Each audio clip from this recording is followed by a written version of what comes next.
Alibaba.com, which is China's biggest business-to-business internet company, in fact, the biggest in the world, added about 50,000 members in the first quarter.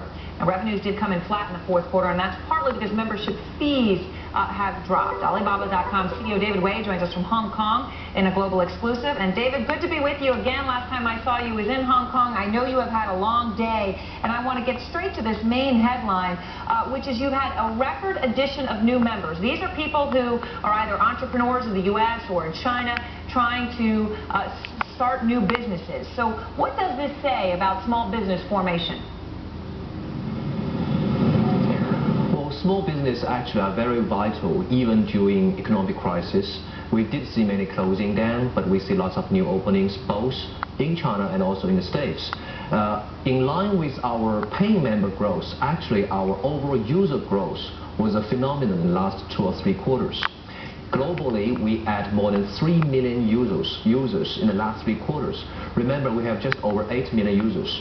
3 out of 8 million just come in last 3 quarters, which is a clear demonstration that during economic crisis, even today the swine flu unfortunately is restricting people to travel.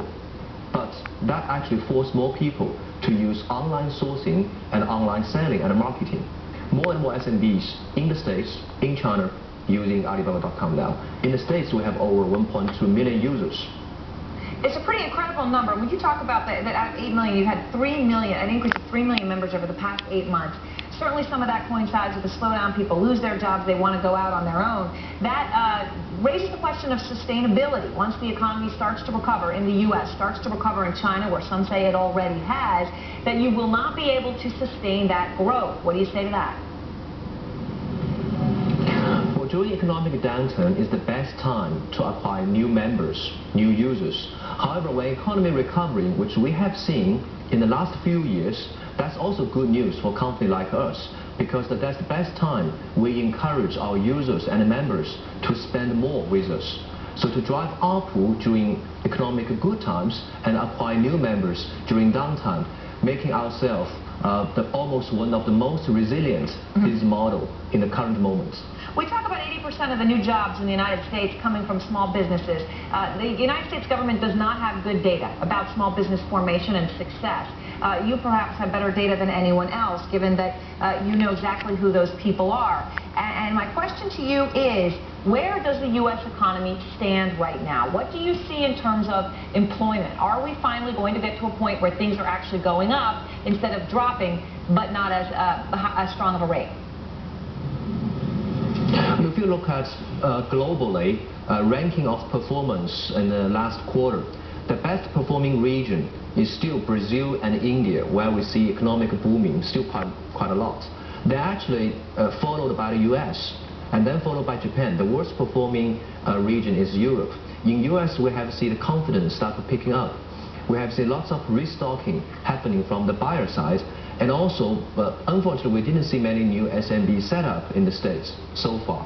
In contrast, in China and in other emerging markets, where the economy is not that good, but the SMB sector are more active than the United States. I think in the States we still need American dream to boost entrepreneurship.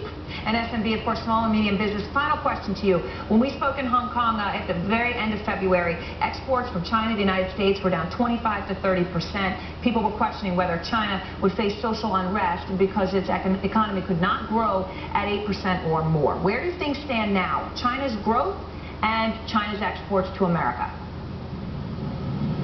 We believe the darkest period is Q1 this year, and things getting brighter gradually for both GDP growth. GDP growth in Q2, 3, and 4 this year will be better than 6% in Q1, and export about 20% decline in Q1 is the worst, and will be gradually picking up.